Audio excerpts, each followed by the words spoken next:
Okay, so as you know, I've been very vocal about like everything that's been going on with me about the gang stalking and everything like that. And I'm well aware that like my sanity has been brought into question. But if you actually sit and talk to me, you could actually see that, yeah, like the things I talk about, you might not understand. And honestly, that's your problem, not mine. If you don't understand what I talk, yeah, I am different. And I'm very open about, in 2018, I did have a nervous breakdown, but that was because a lot of people were pushing me. A lot of people were edging me to a nervous breakdown because of the fact that I've been very vocal about what my family on my dad's side did. And it was very horrible. Like, I was going through a lot as it was. And like I said, they basically, people, and that's on me. Like, I think about things now. People basically saw me down and out, and they thought like I had inheritance. I think this is what I think, and this could all be wrong, but it's not. It's not, okay, because this is what they did. Like, the second my grandfather was taken off life support, people that I'd never seen, my dad's family, I would see them maybe like 2 weeks out of the year. They all like vultures. My family on my grandma's side, my grandma and grandpa's side, like on my mom's side, they were just greedy and they did me dirty. But these people, they are evil. They are wicked people, because people, and I should have known better. They started grooming me. They basically started grooming me to make me look crazy. I was depressed from a death and I was grieving. Anybody would have been. And like I said, like, they started getting like their buddies. It's all connected, and whoever is on the case, because I know somebody's on the case, and I know somebody's been watching me for the past few years, and I know somebody's been watching all these crooked officers too. I'm well aware that everything's coming out. So you can use my TikTok, my Facebook, all my social media that one cop said that. And if you want to contact me at any time, let me know. I have no problem testifying against any of them. And my wits are about me. I have receipts for everything.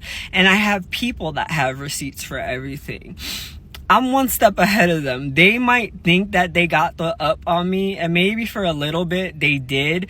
But if I was kept in the dark, it was because I didn't need to know right then. Because guess what? Like I said, sometimes you just gotta surrender and let God. You start screwing stuff up. But anyway, my family like jumped on that opportunity.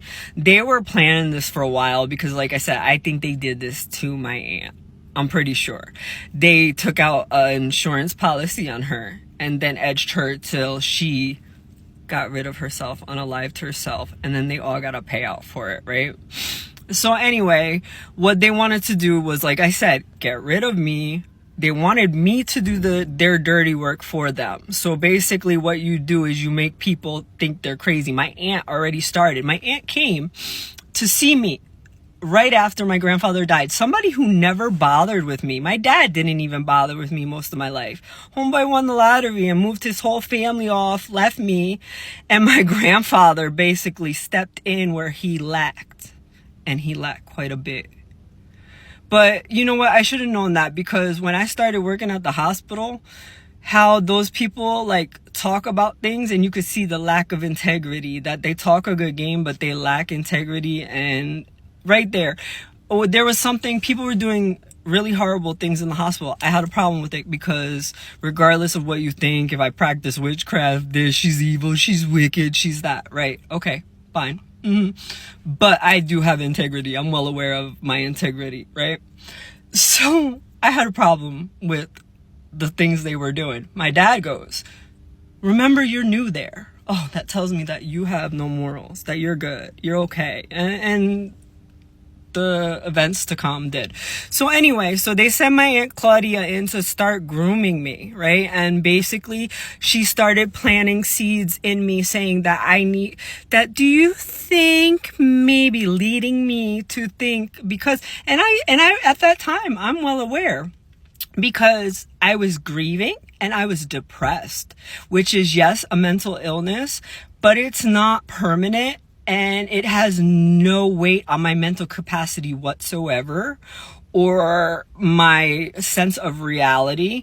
Listen, like, I talk about crazy concepts all the time. I'm well aware of that, but my brain can understand and grasp those concepts. Just because you can't doesn't mean it's any less true or it doesn't make any sense.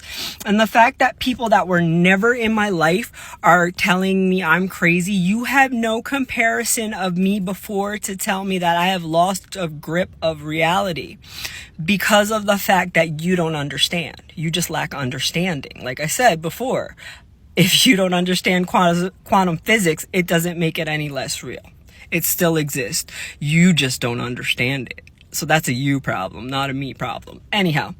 So anyway, like, they presented a lot of things the right way. They're dirty, dirty people. So anyway, I have a feeling that my grandma was, she practices Santeria, but she's a narcissist. So she presents herself like a narcissist does. Like she's doing the best for people, this, that, and the other things, when really in the background, she's a puppet master. She's a wicked, wicked puppet master. And I know that. I know she was putting stuff on me, like really bad, like spell work, and pulling like demonic entities towards me that do cause, and a lot of times depression and mental illness can be caused by demonic entities. And you should definitely look into that and see how true that can be. If you've never dealt with it, fantastic, wonderful. But if you have, then you know. So she looked at me. She seen me a few years after I had like gone through like when I told you I had my purging and everything. And the woman looked at me dead in my eyes. And I didn't understand at that time. And she looked at me and she goes, "You're clean." I said, "I'm clean." She didn't mean from drugs. I don't do drugs like that. Just so we know, I don't do hardcore drugs in my past, like many years back, but I don't have a issue with that to where it's like that problematic. I don't have that. But her clean was basically, she's been sending stuff since I was a baby to get rid of me because they're in a Masonic cult. They're Masons. As I've said, she's been sending stuff because basically I was a sacrifice for the group as a child. I have gifts, and they knew of it. And they decided that they were going to sacrifice me for money, power, wealth, everything. Basically, she sold her soul a long time ago. She's been working this angle for a very long time. But yeah, so I got clean. So she kept trying to send stuff to attach to my sacral chakras, all types of stuff. Depression, this, that, so that I would off myself, because like I said, they did that to her daughter. She has no problem sacrificing her kids. That's a narcissist, really doesn't have love for people. Basically, it's just how people view them is they have to be perfect. They have to be viewed perfect. You know, if you deal with a narcissist, you know. But anyway, yeah, so they moved me out there to like get rid of me. So I think basically she knows she's coming to the end of her life. And she knows that the soul isn't there. So she knows where she's going. That the devil's going to make good on the promise. All I can say is, whatever you get is too good for you. Whatever you get is too good for you, you wicked, wicked, wicked woman. And I think she basically, what she thought was, if she puts me down as a beneficiary of her stuff, that basically, like, it's kind of like, oh, get out of jail free. Like, she's not. No, karma has everybody's number. And that's how I think the cops got involved too, the crooked cops, because a lot of cops can be, don't get me wrong, I don't have issues with cops. I have a respect for what they do if you're doing what you do because you care about people.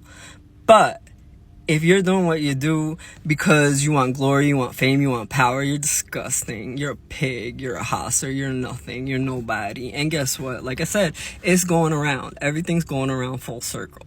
So you gotta, your time is limited. Everybody who played a part in what you've been doing, your time is limited, and it's coming out. I keep saying this over and over again, and it keeps coming out other places too. So TikTok. TikTok.